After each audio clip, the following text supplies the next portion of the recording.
So let's get into the comment section. Side business. Okay, we're gonna work on that. So this comment is from the Tiki-Taki. This is from John Rosales. And he says, interest rates aren't... So we were talking about interest rates and what's going on with the market. And he says, his comment is, I want to hear your opinion, Tony V. Boop, boop, boop, boop. Shout out Rosales. He says, interest rates aren't the issue. It's $200,000 homes being listed for $400,000. In my areas, houses at sitting, I guess he's trying to say are sitting, houses are sitting and declining in value every month. What say you in response to that, Tony V? Interesting. I would love to know where he's located, but there is that strategy that does. I'm in line with Mr. Rosales. It kind of bothers me. There was a house over here listed like around 200,000 below. Mm-hmm. I don't know if you guys saw it, but there was 52 showings within 2 days. Wow. And they got like 100 and some offers. Clearly, right? I educated my clients. I was like, okay, I'm going to show you the comparables. And the house, needed some repairs. Do you say comparables or comparables? Comparables? Well, what is it? Oh, I don't know. Oh, I don't know either. I mean, they get the understanding of what I'm trying to do. For sure. But I said, let's look at the comparable comparables. And I showed it to them. And guess what? It was like, I was like, give me your theory of what you think you need to get that house to your standard. And they're like, oh, okay. How much do you think you put that on there? Okay, 80,000? All right. It's still way below. So we don't even have a realistic chance. We did submit the offer, but I'm just saying, like, I just want to be realistic with you.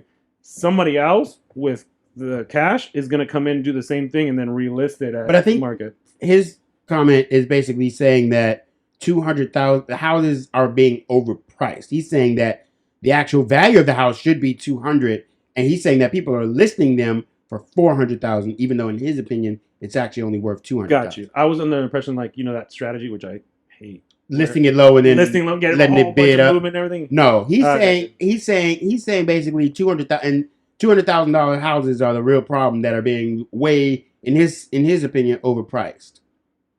Well, that's real estate, right? Because I don't know. Again, I don't know what market he's looking at, and I don't know his credentials or his qualifications. Is he going off of, what he's looking at on Zillow, an appraiser, or whatever?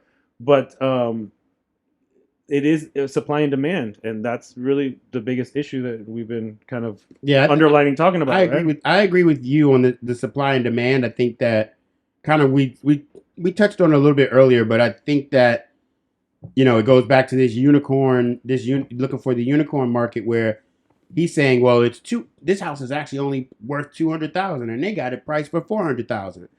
Well, how are you determining that it's only worth 200,000? How can that even happen? Well, hear me out though. But there is some kind of truth to what he's saying, because think about this. So we'll use Silver Spring, right?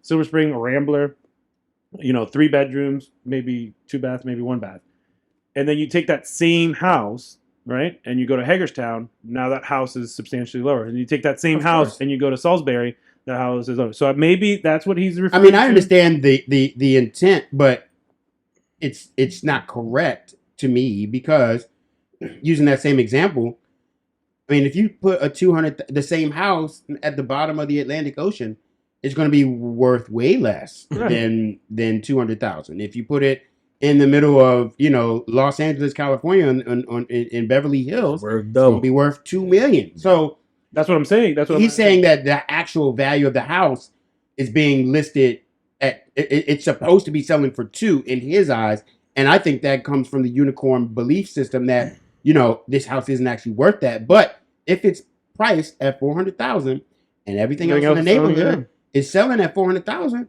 then guess what? That's the price. If you don't like it, then you have to find a different neighborhood that goes back to what we were talking about earlier, that fits what you're trying to pay per month. And he said at the end of his statement, that's in my opinion, right? He said, in my area, houses are sitting and declining in value every month.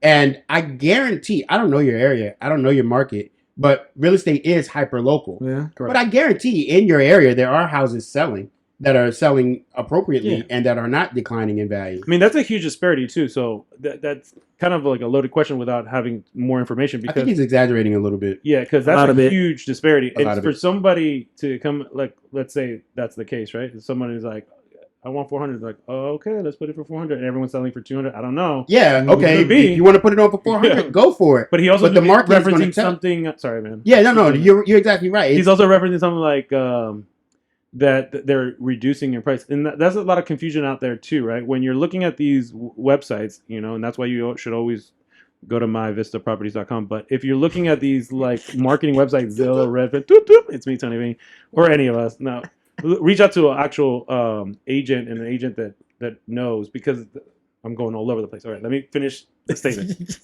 Squirrel. When you're looking at His middle name is Daniel. these marketing websites, which Daniel. Zillow and Redfin and all these other things, they're marketing websites. They're there to get Right. you to click on a button so that they can sell the information to us, real estate professionals. Mm-hmm. The data might not be interpreted the way that you're thinking. So you're thinking, oh, this house has been sitting for a certain time, but it could have been under contract multiple times. They could have been negotiating. They could have been priced out. They could have been doing. There's a lot of variables in that. Right. Always reach out to a real estate professional and vet them. That's going back to what we were originally talking about, where they're getting advice from their cousin, their family member, their friends. It's so interesting that some people will take for truth anybody else that's not in the industry, a Yeah. TikToker, a family member, Bro. or everything that we talk As about. long as it fits their belief system, Their belief, and it right. sounds like something that they want to hear, then But they then a real assert estate it as the truth. professional who's been doing Right. it for 20 years is like, I don't know if what you're saying is true. Like, really? Yeah. Oh, you real estate agents just want to jack up the prices so Right. you can get more commission, and that has nothing to do with it. 90% of the time, because we do want commission, we want the house to be priced appropriately, Correctly, yeah. Right. not higher than what it could possibly sell for. That Mm-hmm. is contraindicated to us getting paid. It doesn't make much sense. Not a bit. I think it goes to another point.